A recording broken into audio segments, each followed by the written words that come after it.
बड़ी इस्तदा की कि उनकी ज़मानत ली जाए। तो इस वक्त की जो अदालत ने जो ऑर्डर किया है वो ये है कि जो फिज़िकल रिमांड है वो दे दिया है। कितने लोगों का दिया है? रऊफ हसन साहब समेत बाकी जितने 8 लोग थे, उन 9 लोगों का फिजिकल रिमांड जो है 2 दिन के लिए दे दिया गया है। और इसके साथ जो हमारी बहन थी अरूबा, उनको जुडिशल कर दिया है। आज क्योंकि ड्यूटी जज जो है वो यहाँ पर अवेलेबल थे, तो उन्होंने कहा कि मैं बेल जो है वो ले नहीं सकता, तो लिहाजा ये बेल जो है कल जो है वो फाइल होगी और कल के लिए हम वहाँ से गुजारिश करेंगे कि 2 डे नोटिस करके ये ज़मानत जो है वो ली जाए। अब तक की जो फिजिकल रिमांड दिया गया है हमें समझ से बाहर है। देखें, सबसे पहले आपने देखना है कि फिजिकल रिमांड लेने के लिए कोई जस्टिफिकेशन है आपके पास, कोई आपके पास ऐसी रीज़न है जिसकी बुनियाद के ऊपर आप क्लेम कर रहे हैं। तो जब दलाइल दिए गए तो एविडेंस के अंदर सिवाय वो कहते हैं ना कि मैं शह के अलावा उनके पास कोई चीज़ नहीं थी।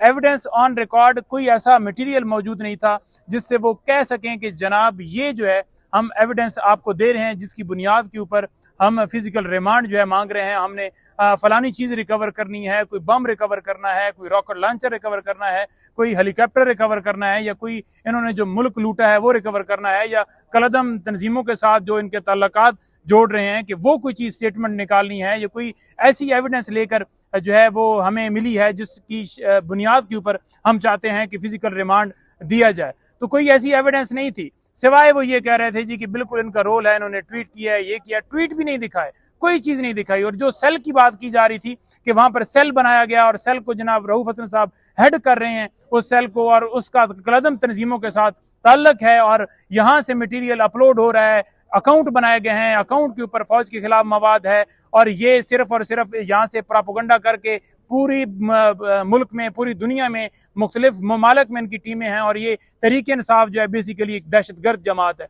तो बेसिकली ये करना चाहते थे, लेकिन एविडेंस में अगर देखा जाए तो कोई ऐसी चीज़ उन्होंने नहीं पेश की।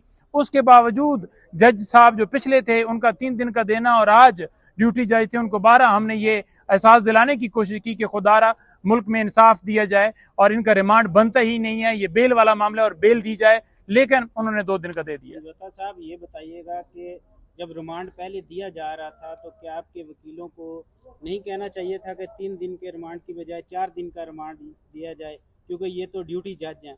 4 दिन का रिमांड होता तो वही जज होते। देखिए, 1 दिन का रिमांड नहीं बनता, और रिमांड जो है 4 दिन का हम कैसे सकते थे, क्योंकि हम तो रिमांड अपोज कर रहे थे, और उन्होंने फैसला जो है वो महफूज किया था और आकर फैसला सुनाया था कि 3 दिन का रिमांड दे दिया है। अगर अदालत में आकर जज साहब कहते कि 3 दिन का दिया जाए या 4 दिन का, तो डेफिनेटली फिर उसमें हम ऑप्शन ये रखते कि 2 दिन का दिया जाए, हम क्यों 4 दिन का कहते। तो ये सूरत हाल हुई है। मजीद तो ऐड करेंगी, हमारी बहन खड़ी है। या 4 दिन का रिमांड लेते आप लोग, तो आज इतवार वाले दिन मैंने उसके ऊपर आपको बता दिया है। हमारी बहन है सिमाबियत है, बड़ी तमाम वर्कर्स के लिए रात दिन भागती हैं, करती हैं, और साबका नॉर्थ पंजाब की सदर भी हैं और बड़ी एक्टिव हैं, और इंशाल्लाह अब MNA भी दोनों हमारे साथ खड़ी हैं। आप MNA की लिस्ट में भी हैं, MNA पार्लियामेंट की मजबूत आवाज़ बनने जा रही हैं आप PTI की तरफ से, क्या कहना चाहेंगे आप? देखिए जी, मैं सिर्फ इतना कहना चाहूँगी कि हम पिछले 1.5 साल से जो है ना ये पी काटने को लगे हुए हैं। ये तमाम कुर्बानियाँ, ये तकालीफ जो हमारे वर्कर्स जो है वो दे रहे हैं, या हमारी लीडरशिप दे रही है, या जिस तरह से अब इन्होंने हमारे जो है सोशल मीडिया के बच्चों को उठाना शुरू कर दिया है, ख़वातीन को उठाना शुरू कर दिया है। ये पाकिस्तान की तारीख़ में कहीं आपको ये चीज़ नहीं मिलती कि जितनी फस्तायत, बर्बरियत और जब्र जो है वो इस दौर में हो रहा है। हम सिर्फ इतना कहना चाहते हैं कि आपको अगर लगता है कि हम कहीं गलत हैं, अगर आपको लगता है कि हमने कोई जुर्म किया है, तो उस जुर्म को साबित कीजिए।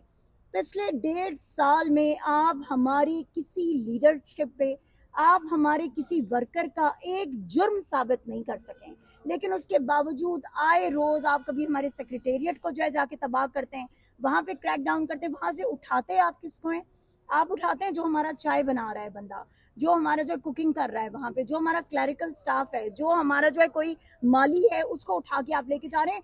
उनसे आप निकालना क्या चाहते हैं? इतने दिनों में आपको जो आपने अभी नईम से क्वेश्चन किया जी कि उनका फिजिकल रिमांड, मुझे बताएं, अगर आपने किसी से कुछ निकालना है ना, अगर आपको किसी से कुछ मिलता है तो वो आपको पहले दिन भी मिल सकता है, लेकिन आज अगर इतने दिन गुजर जाने के बावजूद आपको किसी से कोई चीज़ नहीं मिल रही, तो इसका मतलब है कि उनके पास कोई ऐसी चीज़ मौजूद ही नहीं है जिसका इल्ज़ाम आप उन पर लगाना चाह रहे हैं।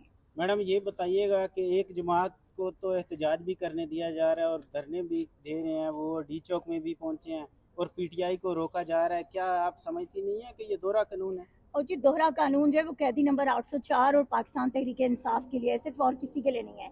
यहाँ पर जमात इस्लामी को लाया जाता है, उनको फैसिलिटेट किया जाता है। यहाँ पर टीएलपी को लाया जाता है, उनको फैसिलिटेट किया जाता है।